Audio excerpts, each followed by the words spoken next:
TN USRB நடத்தக்கூடிய S A எக்ஸாமுக்கான அறிவிப்பை இன்னைய நியூஸ் பேப்பரில் வந்து எல்லாருமே பார்த்துருப்பீங்க. சார் இந்த கேஸ் வந்து என்னாச்சு, ட்ரேடிங் வந்து என்னாச்சு அப்படிங்கிற மாதிரி கேட்டீங்க. ஆக்சுவலாக வந்து ஆர்குமெண்ட் வந்து முடிஞ்சு போச்சு. பட் தீர்ப்புக்காக வந்து பார்த்தீங்கன்னா தேதி இல்லாமல் வந்து ஒத்தி வச்சிருக்காங்க. அதுவுமே வந்து அப்படியே தான் இருக்குது. பட் இதுக்கு இடையில டிஎன் யூஎஸ்ஆர்பி போர்டு வந்து இப்போ இந்த அறிவிப்பை வந்து வெளியிட்டிருக்காங்க. என்னைக்கு நமக்கு ஆன்லைன் அப்ளிகேஷன் வந்து ஸ்டார்ட் ஆகுது அப்படின்னா 7/4/2025 அன்னைய தேதியில வந்து இந்த ஆன்லைன் அப்ளிகேஷன் வந்து ஸ்டார்ட் ஆகுது. அதே மாதிரி என்னைக்கு இந்த அப்ளிகேஷன் வந்து க்ளோஸ் ஆகுது அப்படின்னா 3/5/2025. ஏஆருக்கு வந்து பாத்தீங்க அப்படின்னா ஆயுதப்படைக்கு வந்து ஆண்களை பொறுத்த மட்டும் 255, பெண்களை பொறுத்த மட்டும் 111 காலியிடங்கள். ஸோ மொத்தம் 366. டோட்டலாக வந்து பார்த்தீங்க அப்படின்னா 1299 காலியிடங்கள் வந்து அவைலபிளாக இருக்கு. மாடல் கொஸ்டின் பேப்பருமே வந்து அப்டேட் பண்ணணும். இந்த ரெண்டையுமே அப்டேட் பண்ணால் மட்டும்தான் அவங்க ஃபர்தராக வந்து என்ன பண்ணணும், எப்படி பிடிக்கணும் அப்படிங்கிற மாதிரி வந்து ஒரு கிளியர் ஐடியா கிடைக்கும். ஸோ எனிவே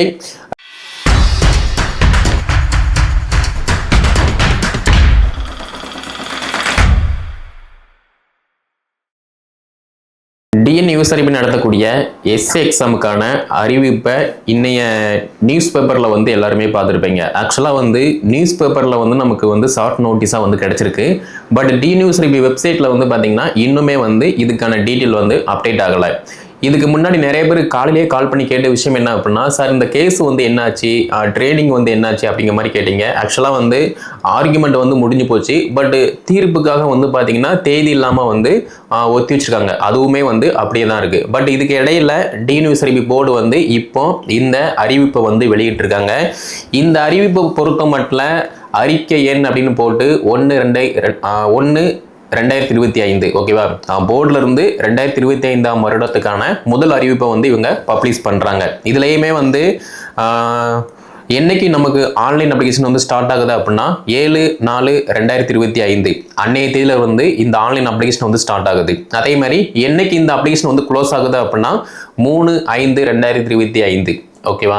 இந்த 3/5/2025 வந்து பார்த்தீங்க அப்படின்னா காவல்துறையில் பணியாற்றக்கூடிய 2020 வருடத்துக்கான அந்த பேஜ் வந்து பார்த்தீங்கன்னா டிபார்ட்மெண்ட் கோட்டாக்கு வந்து எலிஜிபிள் ஆகுறாங்க. 3ஆம் தேதி தான் அவங்க வந்து எலிஜிபிள் ஆகுறாங்க. ஆனால் 3ஆம் தேதி தான் இவங்க வந்து அப்ளிகேஷனே வந்து க்ளோஸ் பண்ணுறாங்க. அப்படி இருக்கும்போது அவங்க எப்படி டிபார்ட்மெண்ட் கோட்டாக்கு வந்து அப்ளை பண்ண முடியும்? இது வந்து போர்டுக்கு வந்து தெரிஞ்சு பண்ணுறாங்களா இல்லைன்னா தெரியாமல் பண்ணுறாங்களா அப்படிங்கிற மாதிரி சீரியஸாகவே தெரியல. ஏன்னா 2020 பேஜ் வந்து பார்த்தீங்கன்னா 3/5/2025 அன்னைய டேட்டில் வந்து டிபார்ட்மெண்ட் கோட்டாவுக்கு வந்து எலிஜிபிள் ஆகுறாங்க.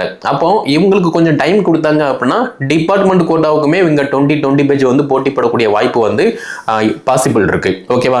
நெக்ஸ்ட் எக்ஸாம் எப்போ கான்டாக்ட் பண்ணுவாங்க அப்படிங்கிற மாதிரி கேட்டீங்க அப்படின்னா ஆக்சுவலாக வந்து டிபார்ட்மெண்ட் கோட்டா ஓப்பன் கோட்டாக்கு வந்து நமக்கு அப்ளிகேஷன் முடிகிற பட்சத்தில் வந்து டேட் வந்து அனௌன்ஸ் பண்ணுவாங்க. அது வந்து ஒரு மேட்டர் கிடையாது. ஓகே. அடுத்து வேகன்சியை பார்த்தீங்க அப்படின்னா நம்ம ஃபர்ஸ்டே சொன்ன மாதிரி தான் எஸ்எஃப்ஓ வந்து மேக்ஸிமம் இருக்க வாய்ப்பு இல்லை. ஆனால் தாலுக்கு ஏஆர் வந்து இருக்க வாய்ப்பு இருக்குது அப்படிங்கிற மாதிரி சொல்லியிருந்தோம். அதன் அடிப்படையில் காவல் சார்பு ஆய்வாளர் தாலுக்கு வந்து பார்த்தீங்க அப்படின்னா கிட்டத்தட்ட மேலுக்கு வந்து 654 இடங்கள் இருக்குது. அதே மாதிரி பெண்களை பொறுத்த மட்டும் 279 இடங்கள் இருக்குது. மொத்தம் 933. இது வந்து தாலுக்கு. அதே மாதிரி ஏஆருக்கு வந்து பார்த்தீங்க அப்படின்னா ஆயுதப்படைக்கு வந்து ஆண்களை பொறுத்த மட்டும் 255, பெண்களை பொறுத்த மட்டும் 111 காலியிடங்கள். ஸோ மொத்தம் 366. டோட்டலாக வந்து பார்த்தீங்க அப்படின்னா 1299 காலியிடங்கள் வந்து அவைலபிளாக இருக்கு. ஸோ உங்களுக்கு தேவை ஒரே ஒரு வேகன்சி தான். ஓகேவா. இதில் நிறைய பேருக்கு எனக்கு வந்து ஒரு வருத்தம் என்ன அப்படின்னா, இந்த ஏஜ் ரிலாக்ஸேஷன் பற்றி பார்த்தீங்க அப்படின்னா இங்கே வந்து 1/7/2025 அதாவது 30 வயசுக்குள்ள இருக்கணும் அப்படிங்கிற மாதிரி தான் வந்து கொடுத்துருக்காங்க. மேபி நான் வந்து எக்ஸ்பெக்ட் பண்ணது என்ன அப்படின்னா வயது தளர்வு வந்து கொடுக்கணும், பாதிக்கப்பட்ட மாணவர்கள் வந்து ஒரு டைம் போட்டி போடணும் அப்படிங்கிற மாதிரி நான் வந்து எக்ஸ்பெக்ட் பண்ணினேன். பட் ஃபுல்லாக நம்ம அப்ளிகேஷன் வந்ததுக்கு அப்புறமா வந்து அதை பற்றி டீட்டெயிலாக பேசலாம். ஓகே.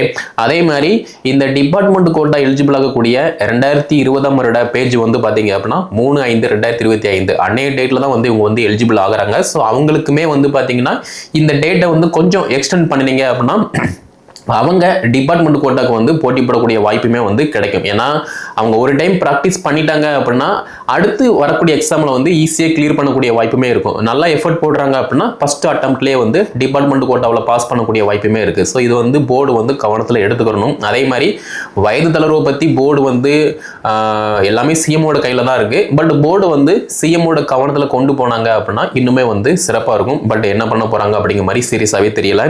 அதே மாதிரி சிலபஸ் எஸ்எக்ஸ்எம் சிலபஸ் பொறுத்த மட்டும் நமக்கு டிபார்ட்மெண்ட் கோட்டாவுக்கு வந்து பார்த்தீங்கன்னா புதுசாக வரக்கூடிய லாக்கான சிலபஸை வந்து அவங்க அப்டேட் பண்ணணும். அதுவுமே வந்து வெப்சைட்டில் வந்து அப்டேட் பண்ணல. அதே மாதிரி மாடல் கொஸ்டின் பேப்பர் ஓப்பன் கோட்டாவை பொறுத்த மட்டும் நமக்கு வந்து ஒரு ஐடியா இருக்கும், இப்படி தான் கொஸ்டின் கேட்பாங்க, இந்த ஃபார்மேட் தான் இருக்கும் அப்படிங்கிற மாதிரி தெரியும். பட் டிபார்ட்மெண்ட் கோட்டாவை பொறுத்த மட்டும் புதுசாக வந்திருக்கக்கூடிய பிஎன்எஸ்எஸ் அதே மாதிரி BSA BSO and police administration இதுல இருந்து நாங்கள் எப்படி கொஸ்டின் கேட்போம் அப்படிங்கிற மாதிரி டிபார்ட்மெண்ட் கோட்டாக்கு வந்து சிலபஸும் அவங்க அப்டேட் பண்ணணும். சேம் டைம் வந்து மாடல் கொஸ்டின் பேப்பருமே வந்து அப்டேட் பண்ணணும். இந்த ரெண்டையுமே அப்டேட் பண்ணால் மட்டும்தான் அவங்க ஃபர்தராக வந்து என்ன பண்ணணும் எப்படி பிடிக்கணும் அப்படிங்கிற மாதிரி வந்து ஒரு கிளியர் ஐடியா கிடைக்கும். ஸோ எனிவே போர்டு வந்து என்ன பண்ணிட்டு இருக்காங்க அப்படிங்கிற மாதிரி கேட்டுட்டு இருந்தோம். பட் போர்டு வந்து இப்போ ஒரு வேலையை பார்த்துட்டு இருக்காங்க. பட் தெளிவாக தான் பார்க்காங்க.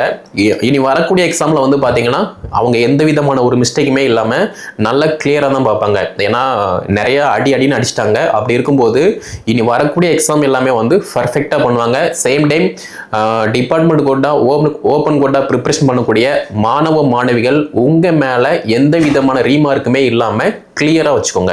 ஏன்னா ஒரு ரீமார்க் இருந்தால் கூட தூக்கி வெளியே போட்டுருவாங்க. அப்படி இருக்கும்போது நீங்கள் எந்த விதமான ரீமார்க்குமே இல்லாமல் கிளியராக வந்து இருந்துக்கோங்க. ஓகே, அதே மாதிரி முடிஞ்ச அளவுக்கு வரக்கூடிய எஸ்ஐ எக்ஸாமை பொறுத்த மட்டும் போட்டி வந்து அதிகமாக தான் இருக்கும்.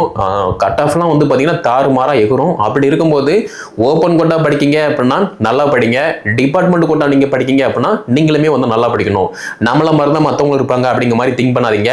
ஏன்னா ஃபுல் டைமாகவும் படிக்காங்க, பார்ட் டைமாகவும் படிக்காங்க. அப்படி இருக்கும்போது அதுக்கு தகுந்த மாதிரி நீங்க ப்ரிப்பரேஷன் பண்ணா மட்டும்தான் ஈஸியா வந்து எஸ்ஐ எக்ஸாம் வந்து பாஸ் பண்ண முடியும். அதே மாதிரி நீங்க படிக்கும் போதே வந்து பிசிக்கல் ஆக்டிவிட்டிஸ் வந்து பண்ணுங்க. நீங்க மார்னிங் படிக்கீங்க, ஈவினிங் படிக்கீங்க, ஓகே ஃபைன். ஆனா மார்னிங் வந்து நீங்க வந்து ரன்னிங் போங்க, ஈவினிங் வந்து சம்திங் ஏதாவது ரோப் ஏறுங்க, அதே மாதிரி ஏதாவது சம்திங் ஒரு ஆக்டிவிட்டிஸ் வந்து பண்ணுங்க. அப்படி பண்ணும்போது மட்டும்தான் நம்ம எக்ஸாம் கிளியர் பண்ணிட்டு பிசிக்கல் போகும்போது எந்த விதமான பயமும் இல்லாம பதற்றமும் இல்லாம நம்ம பாடியை வந்து நல்லா கண்ட்ரோலா வச்சு நல்லா ஸ்ட்ரென்த்தா வச்சு அங்க பிசிக்கல்ல வந்து நல்லா பெர்ஃபார்மன்ஸ் பண்ண முடியும். ஸோ புரியும்னு நினைக்கிறேன். இல்ல நான் வந்து ஃபர்ஸ்ட் நான் எக்ஸாம் கிளியர் பண்றேன், அதுக்கப்புறமா நான் வந்து பிசிக்கல் பண்றேன் அப்படின்னா அது வந்து உங்களோட சாய்ஸ் தான். பட் எனக்கு தெரிஞ்ச அளவுல நீங்க படிக்கும் போதே பிசிக்கல் பண்றீங்க அப்படின்னா ஈஸியா வந்து உங்களுக்கு ஃபர்ஸ்ட் என்ன டார்கெட் வரும் அப்படின்னா நம்ம பிசிக்கல் பண்ணிக்கிட்டு இருக்கோம், எக்ஸாம் கிளியர் பண்ணணும், நம்ம எக்ஸாம் படிச்சுட்டு இருக்கும் போதே நல்ல மார்க் ஸ்கோர் பண்ணணும் அப்படிங்கிற மாதிரி ஒரு நல்ல நம்பிக்கை வரும். அதுதான் வந்து தன்னம்பிக்கை. ஓகே, ஸோ படிக்கும் போதே பிசிக்கல் பண்ணுங்க. ஸோ வேகன்சியை பொறுத்த மட்டும் 1299 காலியிடங்கள் இருக்கு. உங்களுக்கு தேவை ஒரே ஒரு வேகன்சி தான். அந்த ஒரு வேகன்சிக்கு எக்ஸாம்ல எவ்வளவு மார்க் ஸ்கோர் பண்றீங்க, பிசிக்கல்ல எவ்வளவு மார்க் ஸ்கோர் பண்றீங்க அப்படிங்கிறத பொறுத்து நீங்க அடுத்த ஸ்டேஜுக்கு வந்து முன்னேற முடியும். ஓகே, ஸோ நம்முடைய அகாடமி சார்பா ஓப்பன் கோட்டா டிபார்ட்மெண்ட் கோட்டா ஸ்பெசிஃபிக்கா டிபார்ட்மெண்ட் கோட்டாவுக்கு புதிய லா படி வந்து கிளாஸஸ் அண்ட் ஃபர்தரா டெஸ்ட் சீரிஸ் எல்லாமே நம்ம வந்து ஸ்டார்ட் பண்ண போறோம். யாராவது டிபார்ட்மெண்ட் கோட்டா ப்ரிப்பரேஷன் பண்றீங்க அப்படின்னா கீழே டிஸ்கிரிப்ஷன்ல நான் டிபார்ட்மெண்ட் கோட்டாவுக்கான டெலிகிராம் லிங்கும் கொடுத்துருக்கேன். அதே மாதிரி வாட்ஸ்அப் நம்பருமே கொடுத்துருக்கேன். முடிஞ்ச அளவுக்கு கால் பண்ணாதீங்க. ஏன்னா நமக்கு வந்து நிறைய கமிட்மெண்ட் போயிட்டு இருக்கு. அதாவது டிஎன்பிசி, யூபிஎஸ்சி, எஸ்எஸ்சி இந்த மாதிரி நிறைய என்கொயரி போயிட்டு இருக்கு. நீங்க கால் பண்ணுங்க, நாங்க ஃப்ரீயா இருந்தோம் அப்படின்னா பிக் பண்ணி ஆன்சர் பண்றோம். மேபி கால் என்கேஜ்மெண்டா இருக்கு அப்படின்னா முடிஞ்ச அளவுக்கு நீங்க வாட்ஸ்அப்ல வாய்ஸ் மெசேஜாவோ இல்லைன்னா ஒரு டைப்பிங் மெசேஜாவோ போடுங்க, உங்களுக்கு வந்து உடனே வந்து ரிப்ளை கொடுத்துருவோம். ஓகேவா? அதே மாதிரி நீங்க டெலிகிராம்ல ஜாயின் பண்றீங்க அப்படின்னா உங்களுக்கு தகுந்த எல்லா அப்டேட்டுமே வந்து டெலிகிராம்ல அப்டேட் பண்ணுவோம். அதை நீங்க வந்து ஃபாலோ பண்ணிக்கலாம். ஓப்பன் கோட்டாவுக்கும் இதே மெத்தட் தான். ஓகேவா? ஓப்பன் கோட்டாவை பொறுத்த மட்டும் சிலபஸ் நம்ம கையில் ஒரு ஐடியா இருக்கும், மாடல் கொஸ்டின் பேப்பர் ஒரு ஐடியா இருக்கும். அதை நீங்க வந்து கண்டினியூவா ஃபாலோ பண்ணுங்க. உங்களுக்குமே வந்து general studies, maths, reasoning, psychology இது எல்லாமே வந்து நம்ம ரெகுலரா வந்து போஸ்ட் பண்ணுவோம். அதை நீங்க வந்து ஃபாலோ பண்ணிக்கலாம். ஓகே, ஸோ காவல்துறையை பொறுத்த மட்டும் ஃபர்ஸ்ட் கடமை, கண்ணியம், கட்டுப்பாடு இது மூணுமே வந்து மஸ்ட் இம்பார்ட்டன்ஸ். யூனிஃபார்ம் போடணும், கெத்தா இருக்கணும் அப்படிங்கிற மாதிரி திங்க் பண்ணாம யூனிஃபார்ம் போடுறோம் அப்படின்னா நம்மளால பொதுமக்கள் யாரும் பாதிக்கப்படக்கூடாது, நம்மளால பொதுமக்கள் வந்து நன்மையா மட்டும்தான் இருக்கணும். அதே மாதிரி இந்த சொசைட்டிக்கு நம்ம ஒரு தலை சிறந்த சார்பு ஆய்வாளராக இருக்கணும் அப்படிங்கிற மாதிரி ஒரு மைண்டோட படிக்க ஸ்டார்ட் பண்ணுங்க. இவ்வளவுதான் என்னால் சொல்ல முடியும்.